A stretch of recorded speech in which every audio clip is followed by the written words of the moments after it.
जो आज का हमारा लेक्चर है वो है सोमैटिक हाइब्रिडाइजेशन। इससे पहली वाली वीडियो में हमने पढ़ा था कि हम कैसे एंजाइमेटिक मेथड या फिर मैकेनिकल मेथड से प्रोटोप्लास्ट को आइसोलेट करेंगे किसी भी प्लांट से। इस वीडियो में पढ़ेंगे जो हमने प्रोटोप्लास्ट आइसोलेट किया है उसका जो एप्लीकेशन है, जो मोस्ट यूज़फुल जो एप्लीकेशन है वो होता है प्रोटोप्लास्ट फ्यूज़न में या फिर सोमैटिक हाइब्रिडाइजेशन में। अब हम देखते हैं सोमैटिक हाइब्रिडाइजेशन की जो प्रोसेस है उसे हम परफॉर्म क्यों करते हैं।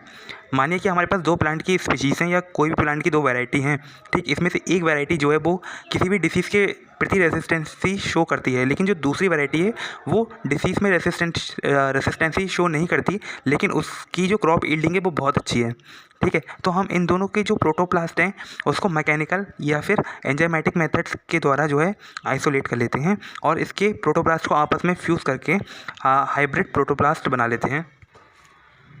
अब ये जो हमारा सोमैटिक हाइब्रिड बना है, इस सोमैटिक हाइब्रिड में दोनों पेरेंटल प्लांट के डीएनए या फिर जीन प्रेजेंट होते हैं और इसके अलावा इस सोमैटिक हाइब्रिड में दोनों पेरेंटल प्लांट के कैरेक्टरिस्टिक फीचर आ जाते हैं। यानी कि ये जो हमारा सोमैटिक हाइब्रिड है, जब हम इसको कल्चर करेंगे तो इसके चारों ओर सेल वॉल का जनरेशन होगा, फिर इससे कैलस बनेगा, कैलस से पहले शूट डेवलप होगा, फिर रूट डेवलप होगा और एक पूरा प्लांट बन जाएगा। ये जो प्लांट होगा ये डिसीज़ के प्रति भी रेसिस्टेंट होगा और इससे क्रॉप यील्डिंग भी बहुत अच्छी होगी।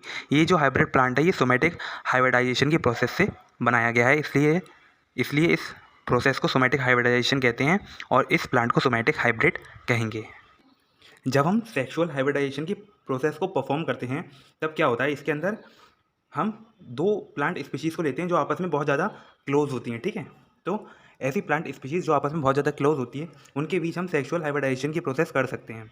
लेकिन जो प्लांट स्पीशीज़ क्लोज नहीं है एक दूसरे के, उनके बीच अगर हम सेक्सुअल हाइब्रिडाइजेशन की प्रोसेस करना चाहें तो नहीं हो सकती। तो इस केस में हम सोमैटिक हाइब्रिडाइजेशन की प्रोसेस को परफॉर्म कर सकते हैं, क्योंकि सोमैटिक हाइब्रिडाइजेशन की जो प्रोसेस है उसके अंदर ऐसा कोई भी रिस्ट्रिक्शन नहीं होता है। देखिए इसके अलावा क्या होता है, जो अलग अलग जो प्लांट स्पीशीज़ होती हैं वो सेक्सुअल जो क्रॉस होता है उसमें इनकॉम्पेटिबिलिटी शो करती हैं। इनकॉम्पेटिबिलिटी का मीनिंग क्या है, एक प्लांट स्पीशीज़ का पॉलन अगर दूसरे ही प्लांट स्पीशीज़ के स्टिग्मा पे जाएगा तो वो जो पॉलन का ट्यूब है वो ग्रोथ नहीं कर पाती है, उसकी ग्रोथ स्टिग्मा रिस्ट्रिक्ट कर देता है, ठीक है। इस चीज़ को कहते हैं इनकॉम्पेटिबिलिटी, ठीक। तो इस इनकॉम्पेटिबिलिटी के चलते सेक्सुअल क्रॉस पॉसिबल नहीं है दो स्पीशीज़ के बीच में। तो इस कंडीशन में भी अगर हमें उन दोनों को क्रॉस करवा कर एक प्लांट बनाना है तो इस कंडीशन में भी हम सोमैटिक हाइब्रिड का यूज़ कर सकते हैं। सोमैटिक हाइब्रिडाइजेशन में भाई इन दोनों से प्रोटोप्लास्ट को आइसोलेट करेंगे और उससे उसके फ्यूज़न से सोमैटिक हाइब्रिड बनाएंगे और सोमैटिक हाइब्रिड से एक पूरा प्लांट को हम रीजनरेट कर सकते हैं जिसमें इन दोनों के करेक्टरिस्टिक फीचर आ जाते हैं। तो इस कंडीशन में भी सोमैटिक हाइब्रिडाइजेशन प्रोसेस का यूज़ होता है।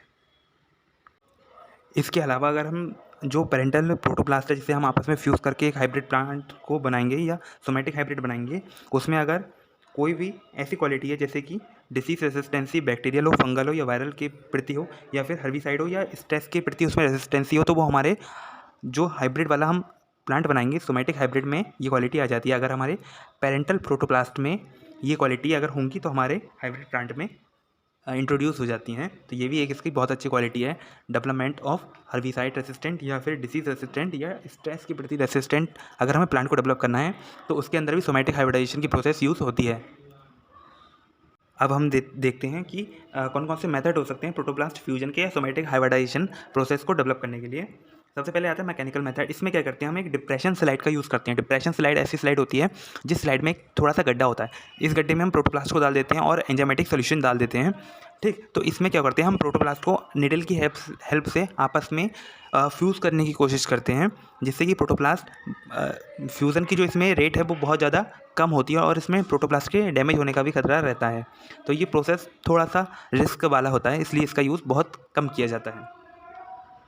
इसके बाद आता है हमारा पॉलीइथाइलिन ग्लाइकोल या फिर पीईजी मेथड, ठीक है। इसका जो यूज़ है सबसे ज़्यादा प्रोटोप्लास्ट फ्यूज़न में होता है। इसमें हम क्या करते हैं, एक सेंट्रीफ्यूज ट्यूब ले लेते हैं, उसके अंदर हम प्रोटोप्लास्ट प्लस कल्चर मीडियम को ऐड कर देते हैं, लिक्विड कल्चर मीडियम को, ठीक है। इसमें हम पीईजी का भी अमाउंट ऐड करते हैं। 1 ml को हमने ले लिया प्रोटोप्लास्ट और 1 ml हम ले लेंगे पीईजी का, ठीक है। हमने ऐड किया, इसको शेक करेंगे सेंट्रीफ्यूज ट्यूब को 5 सेकेंड के लिए। उसके बाद हम क्या करेंगे, इसको 10 मिनट के लिए रेस्ट करने के लिए छोड़ देंगे। 10 मिनट के बाद हम क्या करेंगे, इसका जो प्रोटोप्लास्ट है उसको निकाल लेंगे और उसको वॉशिंग करेंगे। ठीक है, जब इसकी वॉशिंग फिनिश हो जाएगी तब हम इसको फिर से सस्पेंडेड करेंगे लिक्विड कल्चर मीडियम में। ठीक, यहाँ पे हम लिक्विड कल्चर मीडियम सस्पेंडेड करेंगे तो इसमें क्या होता है, कुछ जो प्रोटोप्लास्ट होते हैं वो आपस में फ्यूज़ हो जाते हैं। ये जो फ्यूज़ वाले प्रोटोप्लास्ट है इनको हेट्रोकैरियोन के नाम से जानेंगे यहाँ पर। ठीक है, इसके अंदर हेट्रोकैरियोन के जो फॉर्मेशन का रेट है वो बहुत ज़्यादा हाई होता है पीईजी में, और ये जो होता है सेल के लिए टॉक्सिक भी नहीं होता है, इसलिए पीईजी का यूज़ सबसे ज़्यादा किया जाता है।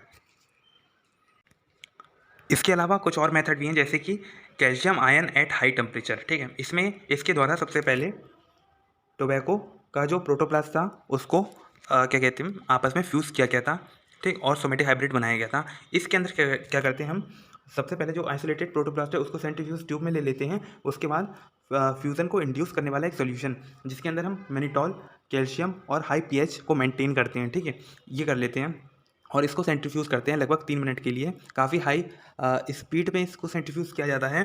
उसके बाद क्या होता है, जैसे ही सेंट्रीफ्यूज़ हो जाता है हमारा, तो इस ट्यूब को हम प्लेस कर देते हैं 37 डिग्री सेंटीग्रेड पर 40 से 50 मिनट के लिए। इस प्रोसेस में केवल 20 से 50 या 40% ही जो हमारा प्रोटोप्लास्ट है वो आपस में फ्यूज़ हो पाता है। इस डायग्राम में बताया गया यहाँ पर है प्रोटोप्लास्ट सेल ए, यहाँ पर प्रोटोप्लास्ट सेल बी। इन दोनों के चारों ओर सेल वॉल नहीं है। ठीक, इन दोनों का ये जो प्रोटोप्लास्ट है इन दोनों के आपस में मेम्ब्रेन पीईजी की प्रेजेंस में ये आपस में कनेक्ट होती हैं। ठीक है, जैसे ही कनेक्ट होती हैं उसके बाद हेट्रोकैरियोन का फॉर्मेशन होता है एंड देन हमारी हाइब्रिड सेल बन जाती हैं। इसके बाद प्रोटोप्लास्ट का फ्यूज़न का एक और मेथड आता है। यहाँ पर क्या होता है, जब हम एंजाइमेटिक मेथड से जो प्रोटोप्लास्ट को आइसोलेट करते हैं यानी कि सेल वॉल को रिमूव करते हैं, उस टाइम पर भी प्रोटोप्लास्ट आपस में फ्यूज़ हो जाते हैं। ठीक है, तो यहाँ पर जो प्रोटोप्लास्ट ज़्यादातर जो फ्यूज़ होते हैं वो किसी एक ही स्पीशीज़ के होते हैं, यानी कि दो अलग अलग स्पीशीज़ के प्रोटोप्लास्ट यहाँ पर फ्यूज़ होने का जो रेट होता है वो बहुत ज़्यादा कम होता है। देखते हैं मैकेनिज़्म क्या हो सकती है प्रोटोप्लास्ट फ्यूज़न की। जो प्रोटोप्लास्ट फ्यूज़न की मैकेनिज़्म है वो 3 स्टेप में होती है। जो पहला है वो है सेल एडिशन। सेल एडिशन में क्या होता है, जो एक सेल है वो अपनी पास वाली सेल के साथ कांटेक्ट में आती है। ठीक है, उसके साथ कनेक्ट होने की कोशिश करती है। जब ये एक सेल अपने पास वाली सेल यानी कि एक प्रोटोप्लास्ट अपने पास वाले प्रोटोप्लास्ट से कनेक्ट होने की कोशिश करता है, ये जो कनेक्शन है ये होता है स्पेशल मॉलिक्यूल के द्वारा। ये जो मॉलिक्यूल होती है ये प्रोटीन होती है। ये जो प्रोटीन होती है वो सेल को आपस में कनेक्ट करने की कोशिश करती है।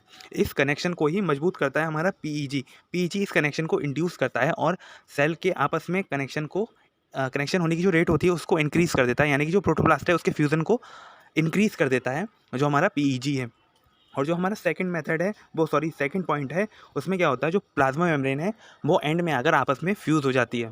सेल एडिशन जो होती है एक बहुत बड़ी प्रोसेस है, तो इसे आप अलग से सेल बायोलॉजी में स्टडी कीजिएगा और यहाँ पर उसे अप्लाई कर दीजिएगा। ठीक है, इसके बाद जैसे हमारी जो सेल मेम्ब्रेन है वो फ्यूज़ हो जाती है, उसके बाद हमारा हेट्रोकैरियोन बन जाता है। जब प्रोटोप्लास्ट की मेम्ब्रेन आपस में फ्यूज़ हो जाती है तो इस कंडीशन में क्या होता है, एक ही मेम्ब्रेन होती है और उसके अंदर 2 न्यूक्लियस प्रेजेंट होती हैं। ये जो 2 न्यूक्लियस हैं इसका जो जेनेटिक मेकअप होता है वो डिफ़र होता है, क्योंकि ये जो मेम्ब्रेन के फ्यूज़ होने से, मतलब 2 प्रोटोप्लास्ट के फ्यूज़ होने से ये जो हेट्रोकैरियोन बना है जिसके अंदर 2 न्यूक्लियस हैं, ये अलग अलग प्रोटोप्लास्ट से आए हुए होते हैं, इसीलिए इस पूरे स्ट्रक्चर को हेट्रोकैरियोन कहते हैं। इस हेट्रोकैरियोन के जब न्यूक्लियस आपस में फ्यूज़ हो जाते हैं तो ये बनता है हमारा सोमेटिक हाइब्रिड या फ्यूज्ड प्रोटोप्लास्ट, ये हमारा बन जाता है। एक चीज़ और भी है, जब हम प्रोटोप्लास्ट का फ्यूज़न करते हैं तो 2 अलग अलग स्पीशीज़ के प्रोटोप्लास्ट फ्यूज़ होंगे या फिर सेम ही स्पीशीज़ के प्रोटोप्लास्ट फ्यूज़ होंगे। जो सेम स्पीशीज़ के प्रोटोप्लास्ट फ्यूज़ होंगे उसको हम होमोकैरियोन कहेंगे और जो अलग अलग स्पीशीज़ के प्रोटोप्लास्ट फ्यूज़ होंगे उसे हम हेट्रोकैरियोन कहेंगे। तो होमोकैरियोन और हेट्रोकैरियोन का सिलेक्शन किया जाता है। सिलेक्शन कैसे किया जाता है इसको हम एक दूसरी वीडियो में समझेंगे। यहाँ पर हमने देखा कि खाली सोमेटिक हाइब्रिड कैसे बनेगा या प्रोटोप्लास्ट फ्यूज़ कैसे होता है।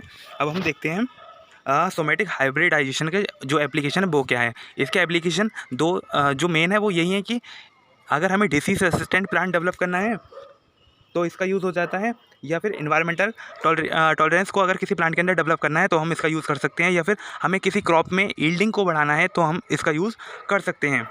ठीक है, प्रोटोप्लास्ट फ्यूज़न या सोमेटिक हाइब्रिडाइजेशन जो यूज़ हुआ है क्रॉप इम्प्रूवमेंट में, उसके कुछ एग्जाम्पल यहाँ पर दे रखे हैं।